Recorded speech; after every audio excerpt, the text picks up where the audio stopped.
Bonjour, je suis Joseph Sibewela, je suis consultant en management public et expert en gouvernance locale.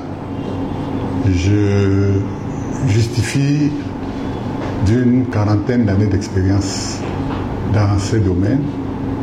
Dans ces 40 années, il y en a une dizaine qui ont été consacrées à la gestion communale que j'ai dû faire en tant que secrétaire général de mairie aux communes d'arrondissement de Yaoundé 3e et Douala 1er de 1988 à 1998. Ensuite, j'ai consacré une autre dizaine d'années à la formation des personnels des communes en qualité de directeur adjoint chargé des études au CEFAM de Boya, le centre de formation pour l'administration municipale de Boya au Cameroun. Et troisièmement, j'ai passé une autre dizaine d'années en tant que responsable de la décentralisation, essentiellement en intervenant dans le processus de transfert des compétences des communes, de l'État aux communes. Ceci entre 2006 et 2016.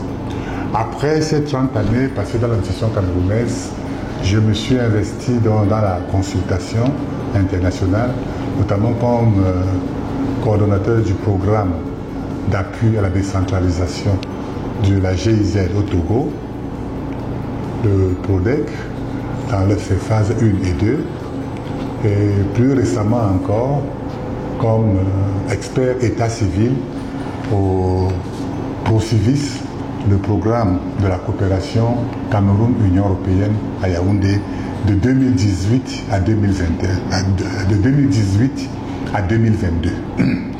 De là donc une carrière qui a essentiellement été consacrée, n'est-ce pas, d'une part à la gestion communale et d'autre part à la décentralisation, à l'organisation des relations entre l'État et les collectivités au Cameroun. Et naturellement un troisième volet qui est celui de formateur des acteurs de la gestion communale et de la décentralisation. Alors, nous allons aujourd'hui aborder, n'est-ce pas, le sujet de l'opérationnalisation des compétences des communes et des régions. Je dis bien l'opérationnalisation des compétences. Nous allons l'aborder en deux volets. Le premier sera celui des compétences basiques des communes. Les compétences, par compétences basiques, nous entendons les compétences avec lesquelles les communes ont été créées, ont été mises en place depuis l'origine. Il s'agit par exemple de l'état civil, il s'agit par exemple de la gestion budgétaire et comptable, il s'agit par exemple de la gestion du personnel, qui sont autant de domaines avec lesquels les communes démarrent dès leur création. Le deuxième volet sera celui des compétences transférées, qui sont des compétences qui, à partir de 2010 au niveau du Cameroun, ont été transférées aux communes par l'État, n'est-ce pas? Et nous connaissons toute la série de décrets et d'arrêtés qui ont été pris dans ce sens au bénéfice des communes et plus récemment encore au bénéfice des régions qui entre-temps ont été mises en place. Pourquoi parlons-nous d'opérationnalisation? Le constat est celui du fait que les communes disposent de compétences mais ne prennent pas toujours toutes les dispositions pour les exercer de manière efficace. Si nous prenons au niveau des compétences basiques, une compétence comme celle de l'état civil, on constate que depuis la loi de 2011 qui est venue modifier l'ordonnance de 81 sur l'état civil, la commune a la responsabilité, la commune est devenue le centre principal d'état civil. Les anciens centres spéciaux ayant été requalifiés de centres secondaires. Cette disposition pertinente de l'article 10 de la loi de 2011 à elle seule confère à la commune de lourdes responsabilités.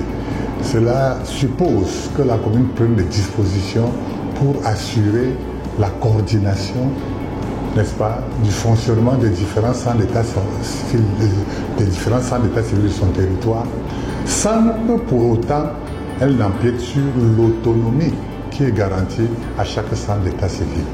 On constate que les communes ne se pressent pas, depuis 2011, à assumer cette responsabilité qui suppose qu'elles identifient, coordonnent, appuient les centres secondaires d'état civil de leur territoire. On peut en dire autant sur le champ de la finance, de la comptabilité, on peut en dire autant sur d'autres domaines comme ceux de la gestion des ressources humaines, avec les problèmes que nous connaissons, la fonction publique territoriale qui est toujours attendue, mais qui a déjà été instituée par le Code des collectivités. Donc, au niveau de ces compétences basiques, vous voyez que quoi qu'elles soient très anciennes, elles ont encore besoin d'être organisées, d'être opérationnalisées, d'autant plus que on est à l'ère de la digitalisation et que s'annonce l'exigence de numérisation pour pouvoir gérer les archives d'état civil, n'est-ce pas? Et que s'annonce aussi la digitalisation pour à l'avenir produire des actes d'état civil sécurisés. Donc nous avons ainsi essayé de présenter, n'est-ce pas, ce besoin d'opérationnalisation des compétences basiques de la commune. Nous avons cité l'état civil, nous avons cité les finances et la comptabilité, nous avons cité la gestion des ressources humaines. Et je crois que je peux, avant d'aborder prochainement, dans une seconde séquence, les compétences transférées, je ne peux que vous dire notre disponibilité, n'est-ce pas, à pouvoir approfondir cette réflexion avec vous.